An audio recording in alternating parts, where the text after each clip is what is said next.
बिकरू कांड से संबंधित जो मुख्य अभियुक्त था विकास दुबे और उनके परिवारजन के विरुद्ध में पुलिस अधीक्षक कानपुर आउटर की आख्या के क्रम में न्यायालय कानपुर नगर जिला मजिस्ट्रेट गैंगस्टर एक्ट की 14(1) धारा के अंतर्गत हम लोगों ने इनकी चल अचल संपत्ति को जब्तीकरण के आदेश निर्गत किए हैं। यूपी पुलिस के एनकाउंटर में मारे गए हिस्ट्री शीटर विकास दुबे और उसके रिश्तेदारों की 67 करोड़ की संपत्तियां जब्त कर ली गई हैं। कानपुर एसपी आउटर अजीत सिन्हा की रिपोर्ट पर जिलाधिकारी ने इन्हें अटैच कर दिया है। इनमें बिकरू, चौबेपुर, कानपुर देहात और लखनऊ में 13 अचल संपत्तियां तो बाकी 10 चल संपत्तियां हैं।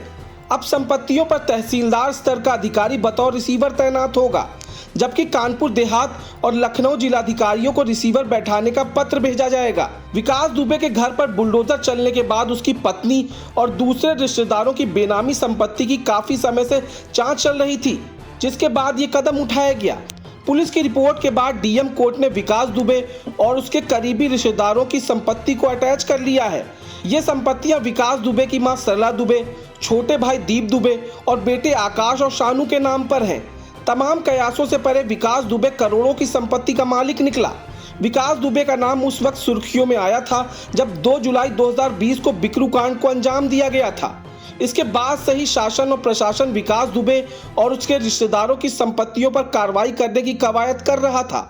तब से लगातार विकास दुबे की संपत्तियों को चिन्हित किया जा रहा था, जिसके बाद लखनऊ और कानपुर देहात प्रशासन से रिपोर्ट मांगी गई थी। इस रिपोर्ट के आधार पर यह कार्रवाई की गई है। विकास दुबे की 4 गाड़ियां, 2 ट्रैक्टर ट्राली समेत 10 चल संपत्तियां हैं। इसी तरह से बिकरू गांव स्थित पैतृक मकान, लखनऊ का मकान, गांव की 12 बीघा जमीन, सकरवा की 13 बीघा जमीन, शिवली गांव के मकान और दुकानों को भी जब्त किया गया है।